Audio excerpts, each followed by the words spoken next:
The Crick's hunting pack had made a fatal miscalculation.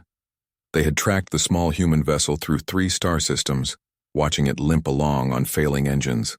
When it finally sputtered to a halt near the asteroid belt of Sigma 7, they moved in for what they assumed would be easy prey. The Cricks were apex predators on 17 worlds, their chitin armor impervious to most small arms fire, their mandibles capable of shearing through steel. What they found inside the cargo freighter was Indiana James, 12 years old by human standards, and her companion, a creature the galactic database had listed as Mellivora capensis, terrestrial carnivore, Earth origin, threat level, moderate. The database was criminally outdated. Commander Drac clicked his mandibles in satisfaction as his squad breached the cargo hold. The human child stood in the center of the bay, her small frame illuminated by flickering emergency lights.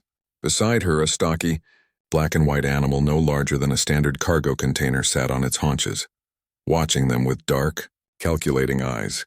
"Surrender your ship's contents," Drac buzzed through his translator. "Your life will be spared if you comply." Indiana James crossed her arms. Her blonde hair was tied back in a practical ponytail, and her maintenance coveralls were stained with engine grease. She looked utterly unimpressed. "You really don't want to do this," she said quietly. The Crick's warriors chittered with laughter. The largest of them, a scarred veteran named Thex, stepped forward with his plasma rifle raised. "Human juveniles are not known for their combat capabilities." "Move aside." The honey badger's lip curled, revealing teeth that seemed disproportionately large for its body. "That's Sergeant Reckless," Indiana said, her voice carrying a warning edge that the Cricks didn't recognize. "And you just threatened his kid. What happened next would be studied in military academies across 4 quadrants for the next decade." Sergeant Reckless moved with a speed that contradicted every law of physics the Cricks understood. One moment he was sitting calmly, the next he was a blur of fur, claws, and absolute fury. He hit Thex low, claws ripping through the supposedly impervious chitin armor like it was tissue paper. The warrior's screams echoed through the cargo hold as Reckless scrambled up his body, heading straight for the vulnerable joint where helmet met torso. "Pull back," Drac commanded, but it was too late. The honey badger didn't know the meaning of retreat. He didn't understand fear. As far as he was concerned, these oversized insects had threatened Indiana, and that was unacceptable. 2 more Cricks moved to help their fallen comrade, only to discover that Reckless could fight in multiple directions simultaneously. His claws found eyes, joints, and soft tissue with surgical precision. His teeth crunched through antenna arrays and comm equipment, and he was making a sound, a guttural, rattling snarl that spoke of pure, distilled aggression.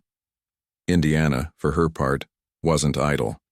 She grabbed a plasma torch from her tool belt and adjusted it to maximum output. When a Crick's warrior tried to flank Reckless, she calmly burned through the servo mechanisms in his leg joints. He collapsed in a heap, his own weight working against him.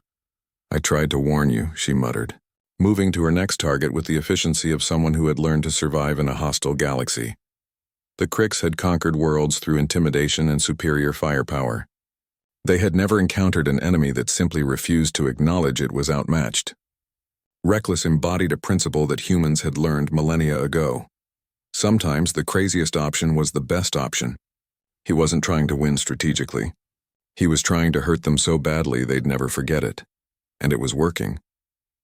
Drac watched in horror as his elite hunting pack, warriors who had never known defeat, scrambled backward, tripping over themselves to escape a creature that massed less than 15 kilograms. Reckless had latched onto another warrior's face, claws digging deep, refusing to let go no matter how much the Cricks thrashed. "Retreat!" Drac finally bellowed. "All units retreat to the ship." The Cricks fled, dragging their wounded. Reckless pursued them to the airlock, ensuring they understood that this wasn't a victory, it was a warning. Only when their boarding craft had detached and begun accelerating away did he trot back to Indiana, his white fur now stained with blue Crick's blood. She knelt down and scratched behind his ears.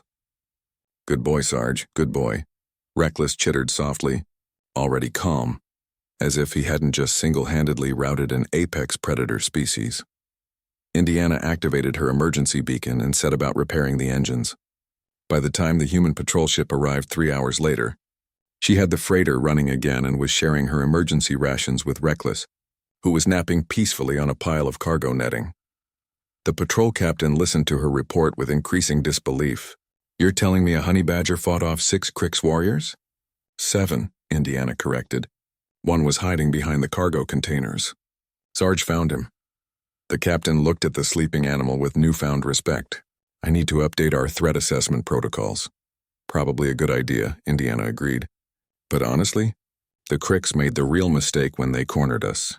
Dad always said humans are dangerous when they're protecting something. Animals are just honest about it. Word spread quickly through the galactic community. The Cricks, humiliated, tried to suppress the story, but there were too many witnesses. Soon, every species knew the tale of Indiana James and Sergeant Reckless. The lesson was simple. Humans were strange enough.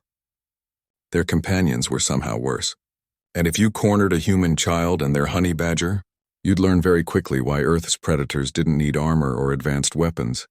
They just needed attitude, and absolutely zero regard for the odds.